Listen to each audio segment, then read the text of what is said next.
What are some of the hottest scams currently? Let's find out, starting with number 6, Facebook Marketplace scam. Ellie White Turner fell victim to an online scam that highlighted the vulnerability of social media users to identify theft and fraudulent activities. It all started when Ellie's Facebook account was hijacked by hackers who seized control of her profile. Instead of simply taking over her account, these fraudsters utilized it to post counterfeit car advertisements, giving an illusion of legitimacy to their schemes. They used her account to flood Facebook Marketplace with fake listings for cars offered at unbelievably low prices. However, these ads were far from genuine. They contained pictures and details stolen from authentic classifieds. The scammers operated by posing as real sellers, assuring prospective buyers that the cars would be delivered with a money-back guarantee.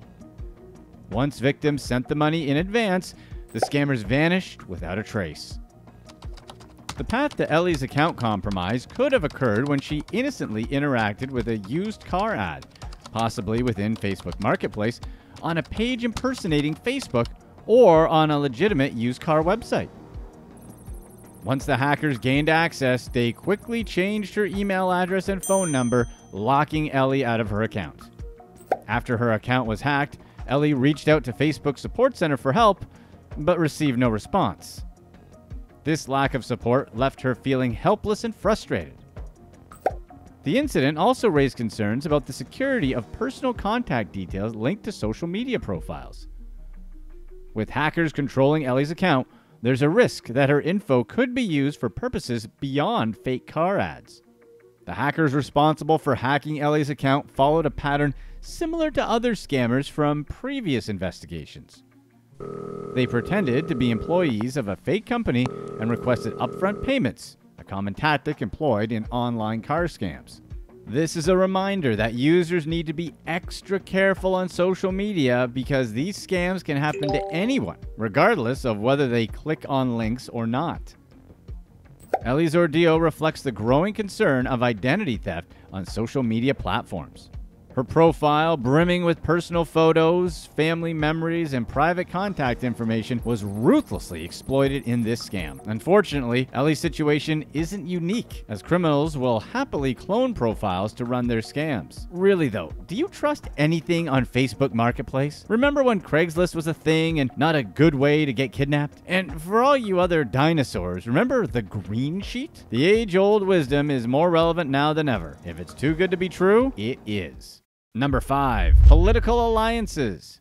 An Egyptian businessman by the name of Wael Hana was arrested in connection with a corruption case involving New Jersey Senator Bob Menendez. The arrest took place at New York's JFK International Airport, following Hana's voluntary decision to face federal corruption charges filed against him by the U.S. Attorney's Office. Federal prosecutors alleged that Hana, along with 2 other New Jersey businessmen, collectively paid hundreds of thousands of dollars to Senator Menendez over several years. These payments, which included cash, gold, and even a Mercedes-Benz, were made in exchange for Menendez agreeing to use his political power and influence to benefit Hana personally and the government of Egypt. Shortly after being taken into custody in Queens, Hana pleaded not guilty to these serious allegations before a federal magistrate judge. Surprisingly, he was then released on a $5 million bond, albeit with strict conditions, including GPS monitoring and a curfew at his New Jersey residence. The accusations against Hana include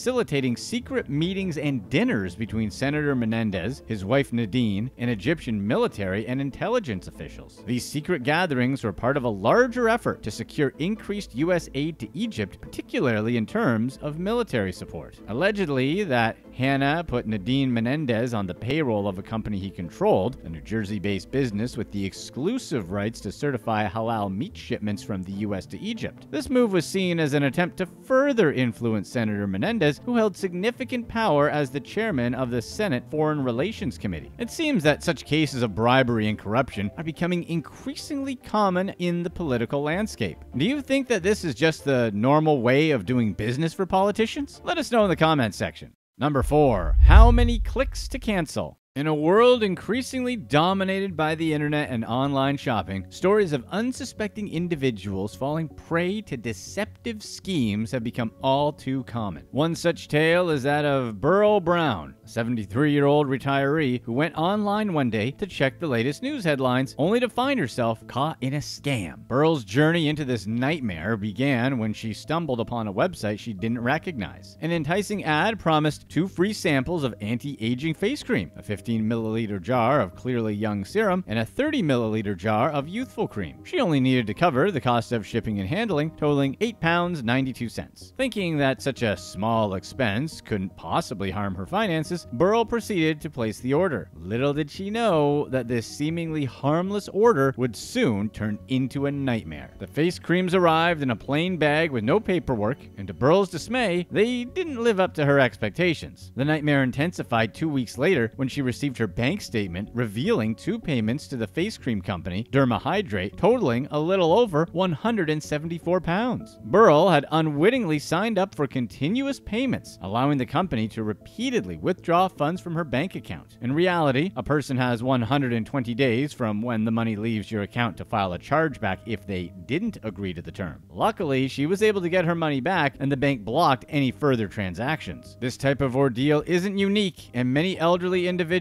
like Beryl, who venture online, often find themselves susceptible to the fine print of subscription services or products. We're sure you probably already know about these, but it's very important in today's day and age that you tell your elderly parents about these types of scams so they don't get taken advantage of. And really, aren't all anti-aging creams a bit of a scam anyway? Number 3. The strangest illnesses. Former Ohio nurse Tawny Fuller was sentenced to 2 years in prison after lying to her friends, co-workers, and employer by faking a terminal lung cancer diagnosis. Fuller's elaborate con resulted in her receiving substantial sums of money, gifts, and even paid leave from her workplace, Ohio State University. Tawny Fuller's deception began when she began telling a story about battling lung cancer. Using her fake illness as a backdrop, she manipulated those around her, gaining financial support and sympathy from friends, co-workers, and acquaintances. Many offered her cash, gift cards, and even covered her shifts at work because they thought they were helping a friend in need. One of the most troubling aspects of Fuller's deceit was the extent to which she went to maintain the illusion of her cancer story. She took pictures wearing a headscarf, donning band-aids on her neck to mimic the appearance of having a port, and even walked with a cane or walker. Her story took an extra bizarre turn when she claimed to have experienced a miraculous recovery that left doctors astounded. At Fuller's sentencing, over 20 victims testified against her, expressing their anger and sense of betrayal. Some of these people had organized thoughtful gestures to support her during her purported ordeal, only to discover she lied. The emotional testimony from those affected by her actions really showed the insane amount of harm she caused. Unfortunately, Fuller's case isn't an isolated incident, and it seems to be a disturbing trend of individuals lying and claiming serious illnesses, such as cancer, for personal gain. This kind of thing not only exploits the generosity of those around them, but also damages the trust and faith in humanity that people place in their relationships. So have any of you ever encountered a situation where someone lied about a severe illness? Let us know in the comments.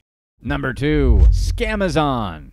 Barry Casey, a 69-year-old elderly man suffering from 3 forms of cancer as of the release of this video, found himself the victim of a scam that cost him roughly $40,000. The incident began when Mr. Casey was on vacation in the Philippines. He received an email that claimed to be from Amazon Prime, thanking him for signing up and notifying him of an upcoming $99.99 charge. What followed was a daily barrage of these seemingly official emails, and the situation escalated when Mr. Casey got seriously sick after his return to Australia. Stricken with fevers, debilitating coughs, and sleep disturbances, he was in a vulnerable condition when he decided to contact the number provided in the emails. A scammer who was acting like a member of Amazon Prime's fraud team answered his call. He claimed that the emails had been sent by someone trying to steal Mr. Casey's bank details. As the conversation went on, Mr. Casey began to have second thoughts, but the scammer's persistence and tactics wore him down. So he ended up giving his personal personal bank and device details, thinking that the bank would recognize the scam and prevent any fraudulent activity. After the conversation, Mr. Casey was told not to access his bank details until the scammers had completed their investigation. They also told him to fill out a net bank verification code, which he did. When he woke up the next morning, he discovered that $40,000 had been siphoned from his account through 3 unauthorized transactions. Panicked and distraught, Mr. Casey immediately went to his local Commonwealth Bank branch and reported the incident to the police. Unsurprisingly, the bank told him that there was nothing they could do to recover his lost funds. They also told the elderly man who was suffering from cancer that it was actually his fault for being fooled. Remember, to protect yourself from scams, you should always have a cautious state of mind when you get unexpected emails or calls, especially those requesting personal information or financial details. It's always a good idea to verify their legitimacy by searching for the company online and using the contact information found on the official websites, and do some double and triple checking before sending any money over. If you're enjoying this video, be sure to stay tuned right here to find out what the youngest generations are doing to scam.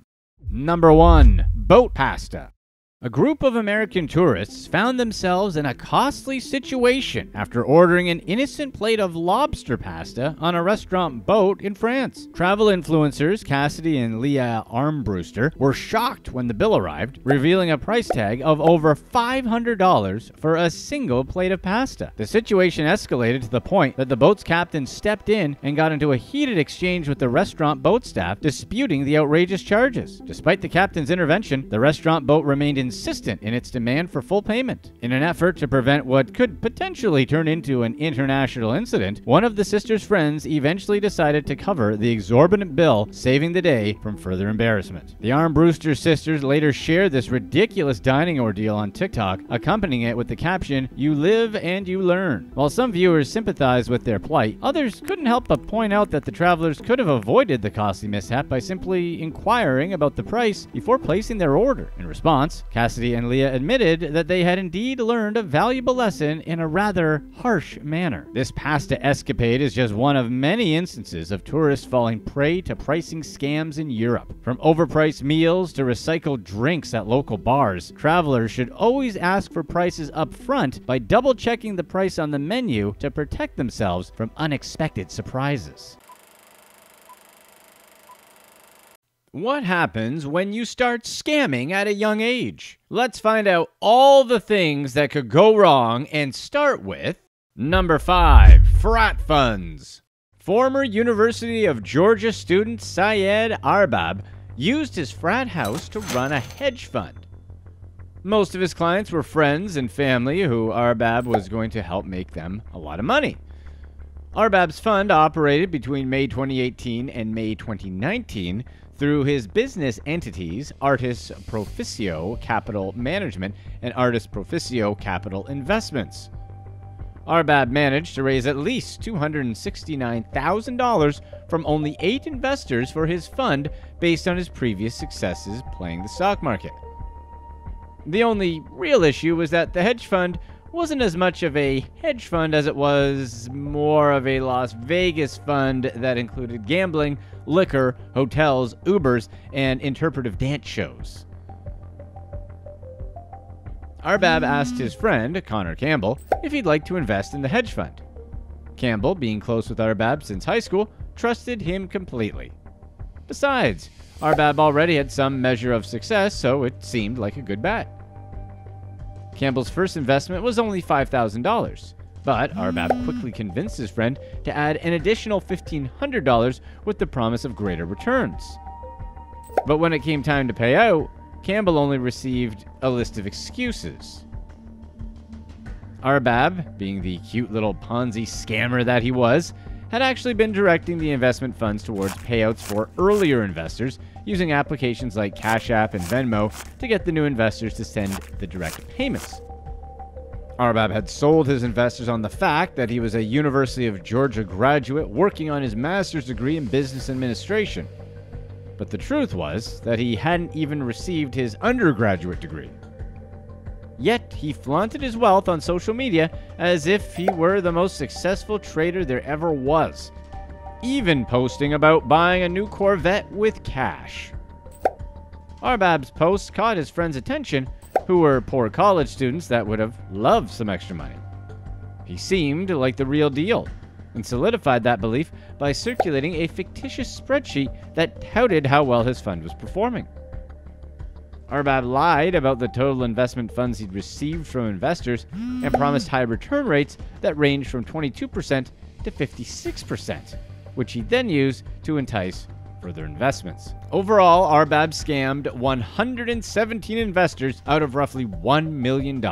Many of these investors were fellow students and friends. Arbab sold investors many lies. Aside from the astronomical return rates, he also promised the first $15,000 they invested would be risk-free, making the decision to invest an easy one. The appeal of the first $15,000 being risk-free meant that most investors spent less than $15,000. Many were nervous about the unpredictable market and expected to be paid back at least their principal investment. Arbab later admitted that he did not have the funds available to follow through on his promises, but he kept that knowledge to himself. The SEC filed a civil complaint against Arbab in June 2019, and he was quickly arrested. Arbab pleaded guilty to securities fraud and apologized to his victims. We're sure they felt much better after hearing it. In October 2020, U.S. District Judge C. Ashley Royal in Georgia gave him the maximum sentence of 5 years in prison. After his time in prison, he will have 3 years of supervised release. Additionally, he was ordered to pay $509,032 in restitution. Arbab and 5 friends were also accused of running what the SEC called, quote, a free riding scheme from May 2019 to January 2021. The group made over $2 million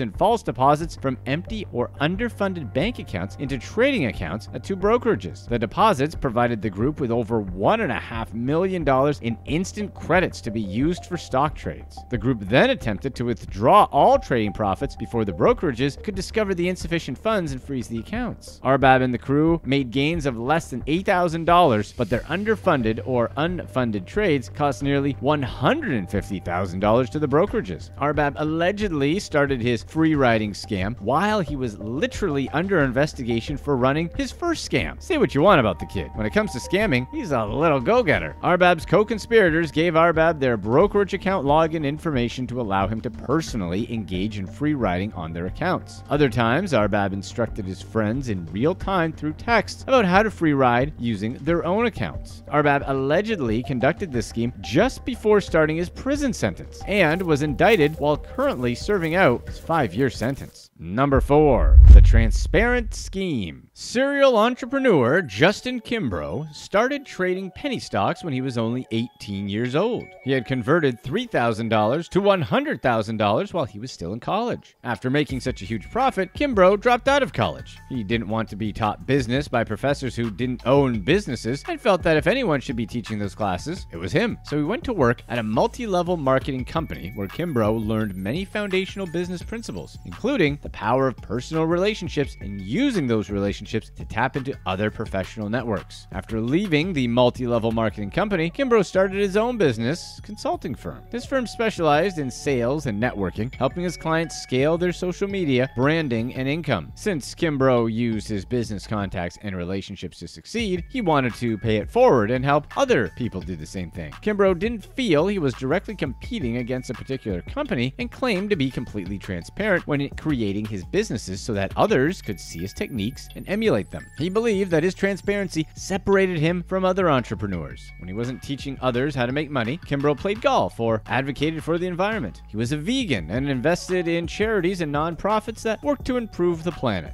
Well, this was all that was said on a puff piece about Kimbrough on VentsMagazine.com. This was a piece that Kimbrough himself most likely wrote because guess what? In June 2022, the SEC announced that Kimbrough was charged with operating a multi-million-dollar Ponzi scheme. Talk about paying it forward. The SEC sought civil damages from the 25-year-old and requested a jury trial against Kimbrough. His charges were 1 count of conspiracy to commit wire fraud and 4 counts of wire fraud. Despite his image as a hard-working entrepreneur, Kimbrough was running a Ponzi. He worked with Terry Nicopolis, and the pair would tell potential investors that the company TKJ Investments Corp. was a real estate wholesaler. They obtained at least $3 million from 31 investors. Kimbrough and Nicopolis operated another business called Preeminent Trade Group, where they told investors that the The company specialized in reselling medical equipment in India. They used the funds they obtained with TKJ investments to attract more preeminent trade group investors. People who invested in TKJ investments could either be paid back their principal or move the money into preeminent, which at least 3 people did. Kimbrough wired some of the investors' money into his Wells Fargo business account. Investments stopped in April 2021, and Kimbrough trained Nicopolis on how to approach angry investors who wanted their return on investment. In July 2022, the SEC charged Nicopolis and Kimbrough with operating a Ponzi scheme.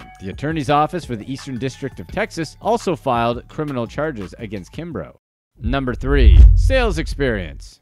Ian Bick is a scammer who ran a Ponzi scheme that defrauded people of around $500,000 back when he was just 17 years old. Bick was able to defraud at least 15 investors of almost $500,000, and these investors weren't strangers to him. They were his friends, former classmates, acquaintances, and their parents. Bick was the champion of equality when it came to defrauding people. Everyone and anyone could get it. Ian was really good at convincing his investors of his experience in doing business. He told potential investors that he could use their funds to generate very high returns by using them to purchase electronic devices such as iPhones for resale on the internet. Bick also claimed that he could generate high returns by organizing and promoting concerts at various venues in Connecticut and Rhode Island. To sell this lie, he told investors that he had years of experience in promoting concerts like this, and they were a sure moneymaker. He even set up an entertainment agency to make his lies seem more believable. We're gonna guess that he told his investors he just looked 17 and was not actually 17. But his lies could never stand the test of time. For one, the electronics resale business never got set up, and the concert business was a giant lie. As you might expect, Ian was eventually caught. However, Ian didn't behave like a regular juvenile delinquent when he got caught. The judge released him on bond after his first appearance, but Ian didn't use his time outside prison to do anything constructive. Instead, he continued his money laundering activities until the judge had to revoke his bond. At his trial, Ian Bick was charged with 6 counts of wire fraud and 1 count of money laundering. Afterward, he was sentenced to 3 years in prison. During his sentencing trial, Ian apologized profusely for his conduct, but the judge wasn't entirely sure that he was being honest. And how could he? Ian had proven to be a stone-cold liar and scammer. When it was time to sentence Ian, the judge was sort of lenient. He argued that Ian was still a very young man and that his crimes might have been because of his youth. However, one of his victims made a rebuttal that yes, Ian was young, but his age didn't stop him from lying to investors and fleecing them of all they had.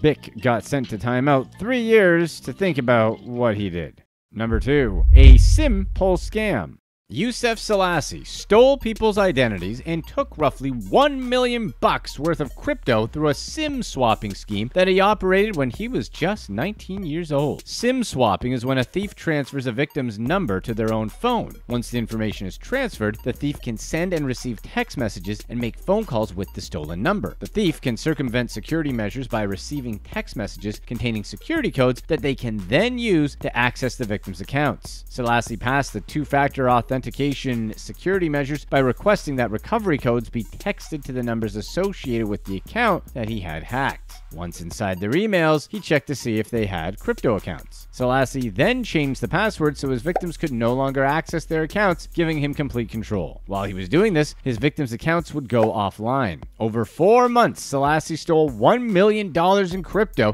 and the identities of 75 people. He targeted high-paid executives that worked in industries known to deal with crypto. Selassie designed his scheme around stealing crypto because it's hard to trace when it's stolen and transferred to another account. After authorities searched his Brooklyn apartment, he abruptly moved to California but was arrested in Corona and later arraigned. When authorities executed search warrants on Selassie's California and Brooklyn residences, they found a Gucci wallet, various high-end jewelry pieces, and 2 Rolex watches. They also seized a half-dozen iPhones. The crypto in his electronic wallet was harder for investigators to obtain. They eventually could access it. In Manhattan Supreme Court, Selassie pleaded not guilty to identity theft, scheme to defraud, first-degree grand larceny, computer tampering, and computer trespass. Selassie's SIM swapping scam was one of many that the DA had seen that year.